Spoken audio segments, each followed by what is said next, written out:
Хабиб недавно во влоге Адама Зубайраева сказал, что не хотел бы, чтобы ты дрался на турнире в Белом доме. Вы с ним уже обсуждали эту тему?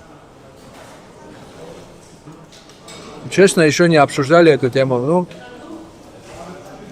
Хабиб иногда бывает говорит, что в Абу-Даби тоже особо не хотел бы, потому что бывает отвлекающих факторов очень много. Именно в Абу-Даби, может быть, даже в Белом доме то же самое. Первый турнир, мы не знаем так, что подойдет, но мы уже на таком уровне, что мы должны заранее все спланировать, все, что, например, тот же бой мой в Австралии, много чего пришлось сделать по ходу боя, много там моментов было, которые впервые в жизни мы столкнулись, и из-за этого был такой тяжелый бой. Из-за этого, может, и Хабиб говорит, что не знаем, как что будет, и особо не хочет там что. С каждым боем мы делаем всякие... You want to see him fight next? Is it going to be Morales, or is it going to be Prates, or is it going to be Ian Gary? I'll tell you what, out of those three, I mean, it all depends what Ian Gary does, right? And the reason I say that is because even if Bilal wins, he just lost, and I don't think he wants to fight Islam anyway. But even if Bilal beats Ian Gary, I don't think he's going to be the number one contender. I don't think he's going to get a title fight that quickly. So it comes down to Michael Morales or Carlos Prates. They're the two guys. Carlos Prates has got a tremendous amount of following and hype around him. The man's fun. He doesn't give a damn. He likes to party. He smokes cigarettes. He knocks everybody out, okay? And he just flatlined Leon Edwards. So for me, I would say Islam Makhachev versus Carlos Prates next. And of course, that's a great fight for Islam Makhachev because Carlos has been taken down by Ian Gary. He got taken down tonight by Leon Edwards. And he would get taken down once again and probably finished by Islam Makhachev. When Islam Makhachev sat down to talk, it wasn't just an interview, but it was a rare look behind the curtain of a championship-level camp. Between the lines, you could hear the mindset, the discipline, the pressure, and the quiet confidence that powers their run. Here's what really came through when he opened up. Я всем говорю, ребята, в зале, учите английский. Ну что, посмотрите, кто дерется за границей, успешных ребят с нашего зала. Практически все говорят на английском. Умар, Усман, практически все владеют не то что свободно, но могут дать интервью на английском. Это ты не только там язык развиваешь, это много плюсов, что ты учишься, развиваешься, и голова начинает чуть работать по-другому. Из-за этого мой совет, сейчас я говорю молодым, когда наш покойный тренер был жив, даже вот сейчас, мне кажется, доска есть наверху, сюда приходил преподаватель по английскому, и в неделю 2 или 3 урока давал по английскому, прямо здесь на 2-м этаже. Наш тренер тоже понимал, если ты хочешь чего-то добиться в нынешнее время, что ты должен уметь продвигать себя. Из-за этого все учили английский. Ну, сейчас ребята ленятся. Islam doesn't dance around it. The matchup he wants is Usman. While the media shrugs at the idea, he sees the picture clearly. The so-called new wave of contenders still hasn't proved anything, and Usman is the one guy who's already smashed through names people thought were rising. Barkley was being pushed as a threat until Usman folded him, and the whole division instantly forgot about him. To Islam, that's exactly why Usman is the real test, the toughest fight and the biggest storyline. And with the weight class heating back up, he's not stressing about who the UFC calls next. He feels settled, confident, and ready to run this division for a long while. Давай теперь о будущем. Кто в идеале твой следующий соперник? Я на интервью говорил, что с Усманом хочу подраться. Что-то медиа не верит в этот бой, я смотрю. Но мое личное мнение, Усман переедет этих всех пацанов, которые сейчас новые появились там. Тот же Моралес, тот же вот этот Пратес ударник. Это пацаны не проверенные еще. И я думаю, что Усман не самый тяжелый бой был бы для меня. И в медийном плане мы смогли бы, как бывший чемпион, больше всего защит в моем весе. И мы смогли бы как-то хорошо продвинуть этот бой и показать тоже красивый бой. Да. И сейчас тоже на данный момент Баркли, если я не ошибаюсь, был один из претендентов. Баркли. Был один из претендентов. Усман просто его разобрал. И уже забыли Баркли. Если Баркли выиграл бы, все, он был бы 100% номер 1 претендентом. Вариантов много. Если честно, на мой вес сейчас как-то ожил Уолтервейт. Я думаю, сейчас вариантов очень много. Посмотрим, я вообще, мне без разницы. И все должны предложить скоро. Я сказал, если им бы не было без разницы, потому что я чувствую, что я смогу долго в этом весе себя пояс сохранить. And when Islam looked back on his last fight, he kept it real. He said the 5-round unknowns made him a little rigid, unsure about his stamina, the pace, the physicality. That hesitation made things closer than he liked. But now that he's lived through all 25 minutes, he's stepping into the next one with a different engine. He knows he can push deep, and that confidence is about to make him far more willing to take risks and press the action. Себя там комфортно чувствую. Я еще в этом бою, можно сказать, был скованным, потому что не знал, как будет состояние на 5 раундов, не знал я, как буду себя чувствовать вообще в бою, как будут мои силовые показатели соперника, как я буду чувствовать. Из-за этого бой чуть был таким скованным. Я думаю, в последующем я уже знаю, что я на 5 раундов смогу с любым подраться, я буду чуть больше рисковать, чуть по-другому вести бой. The topic then shifts to Khabib's suggestion of the White House being the next location of his fight, but Islam goes on to say that they haven't discussed the White House event yet. Khabib sometimes worries about places like Abu Dhabi too, citing too many distractions. A first-time event like this is unpredictable, and at their level, planning ahead is crucial. Islam pointed to their Australia fight, where unexpected challenges popped up mid-fight and made things harder, likely why Khabib prefers avoiding new elements whenever possible. Хабиб недавно во влоге Адама Зубайраева сказал, что не хотел бы, чтобы ты дрался на турнире в Белом доме. Вы с ним уже обсуждали эту тему? Честно, еще не обсуждали эту тему. Ну, Кhabib иногда бывает говорит, что в Абу-Даби тоже особо не хотел бы, потому что бывает отвлекающих факторов очень много. Именно в Абу-Даби, может быть, даже в Белом доме то же самое.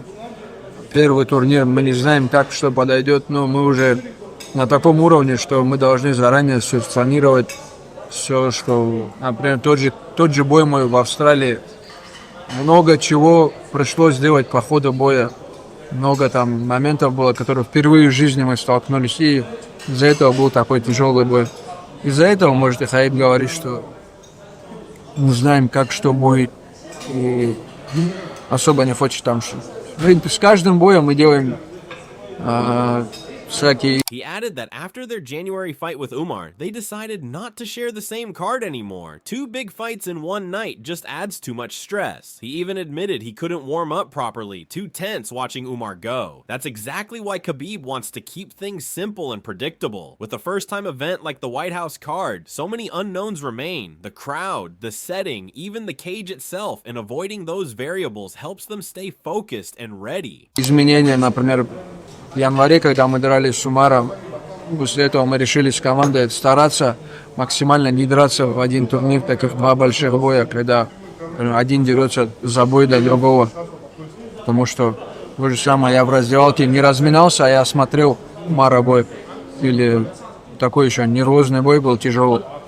Из-за этого Кhabib не хочет ничего нового носить именно вот в последующих боях, чтобы мы уже было как накатанные, чтобы знали, когда что, что. Ну, не знаю, в Белом доме турнир, непонятно же, как он пройдет, что пройдет, какие зрители, кто там будет, на улице клетка.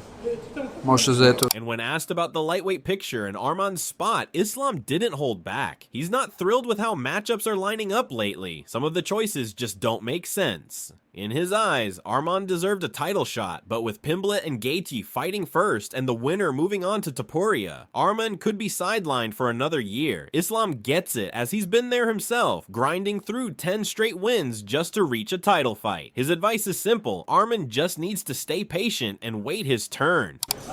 А как тебе ситуация в легком весе? И с Арманом в частности? А то, что дали это Gaethje, да, конечно. Не знаю, пусть организация обижается, но сейчас все больше непонятных боев для меня. Я не знаю, я думаю, конечно, что Арман должен был драться за пояс. Но, не знаю, вот сейчас, если Арман, будем честны, Арман сейчас не подерется подерутся Пимблет с Гейджи, кто бы из них не выиграл, подерутся с Тапури. Это еще год должен Арман выстаивать. Не знаю. Тяжелое, конечно. Но у меня тоже было так же в карьере. Я 10 боев провел, чтобы добраться до пояса. 10 победных боев. Арман, наверное, надо чуть подождать, потерпеть теперь. Moving on to the topic of advice, Islam's advice for Magomedchenko Zainukov is simple and straight to the point. Don't get caught up in the hype. He knows firsthand how overwhelming media attention and fame can be for a newcomer. Chasing it too early can backfire hard. The key, he says, is to lock in on training and let the recognition follow naturally. Focus in the gym first, and everything else will fall into place. Ислам Ченко только начинает свой путь в UFC. Ты бы мог, с точки зрения своего опыта и знаний, дать ему напутствие сейчас? Чанко, я уже говорил тоже, честно сказать, думаю, только что на интервью тоже говорил. Большая ошибка, если ты будешь идти за этим хайпом. Я знаю, Чанко еще нету такого большого опыта с этим бороться, с этой всей медийностью, узнаваемостью. Это очень тяжело. Если кто-то стремится к этому, чтобы его узнавали, чтобы его узнали, это вот большая ошибка, которая сыграет злую шутку с тобой в дальнейшем в карьере. Чанко нужно просто работать больше в зале, и это все медийка, это все придет само по себе.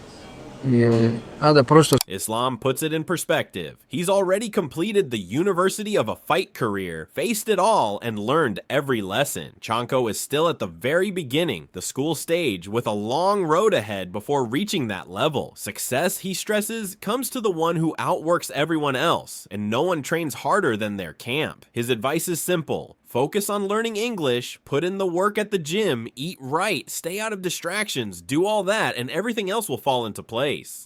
Сфокусироваться, потому что если брать мою карьеру, я уже, считай, университет закончил. Уже все, я пошел эту игру. А у Чампо он только в школу пошел. Ему еще в школу пройти и еще в университете учиться. Еще долго. У него только карьера начинается, и из-за этого надо просто пахать. И больше всех нас выиграет тот, кто тренируется больше нас. А больше нас никто не тренируется. Чапо, так что учи английский и вот здесь в зале тренируйся, вот здесь в зале кушай. По ресторанам тоже не ходи, по этим темным делам тоже не ходи, все нормально будет. Islam also makes one message clear for the next generation of fighters: master English. Nearly every fighter from their gym who competes internationally speaks it well enough to handle interviews and carry themselves professionally. But it's not just about words. Learning the language sharpens your mind, changes how you think, and gives you an edge both inside and outside the gym. It's a skill he insists the young fighters take seriously from day one. Я всем говорю, ребята, в зале, учите английский. Ну что, посмотрите, кто дерется за границей, успешных ребят с нашего зала. Практически все говорят на английском. Умар, Усман, практически все владеют не то что свободно, но могут дать интервью на английском. Это ты не только там язык развиваешь, это много плюсов, что ты учишься, развиваешься, и голова начинает чуть работать по-другому. Из-за этого мой совет сейчас... He adds that even when their late coach was still around, the gym made English a priority. They had lessons on the second floor a few times a week because the coach knew that winning fights wasn't enough. You also have to be able to promote yourself. Back then, everyone bought in. Now, Islam says the younger guys aren't putting in the work like they used to. Islam acknowledged that being around Khabib, Umar, and Usman exposed him to English early on, enough to handle basic phrases or answer simple questions. But to really communicate, he knew he needed a tutor. For 3 months, he went all in, training 4 or 5 times a week. Even as an adult, showing up without homework felt embarrassing, so he committed fully to the process. He described the routine he followed to make real progress. waking up early, finishing homework, and then diving straight into lessons. After 3 months of that intense schedule, his English improved dramatically. He warned against the common misconception that just going to an English-speaking country is enough. Without actively building your vocabulary, it won't stick. Even something as simple as learning 5 new words a day can make a difference, though he admits most guys don't stick with it. On the other hand, looking ahead to Islam's next opponent, Michael Bisping singled out 2 clear options, Michael Morales or Carlos Pratis. He quickly ruled out Ian Gary, noting that even if Gary or Bao were in the mix, neither is positioned for a title shot anytime soon. Pratis, Bisping explains, is a wild card, flashy, unpredictable, full of hype, and armed with serious knockout power. Having already been taken down by fighters like Leon Edwards, Pratis fits perfectly into Islam's game plan. Bisping sees it as a fight where Islam could dominate on the ground and possibly finish, making it a high-stakes matchup that would demand everyone's attention. However, Chael Sonnen weighed in on Islam at 170 and the talk of Kamaru Usman. He noted that while Usman has hinted at the fight, he hasn't made bold demands or claimed the division like Islam would. Islam, on the other hand, even faced Chimaev, a 185-pound champ, showing he's willing to take risks. Sonnen questions how strong Usman's position really is when it comes to calling the shots in the division. Islam gave us a rare look at his life, from mastering English to his relentless gym grind. It's clear every move is part of a bigger plan. What do you make of it all? And who do you think he'll be fighting next, and better yet, where? Drop your thoughts below and subscribe for more updates.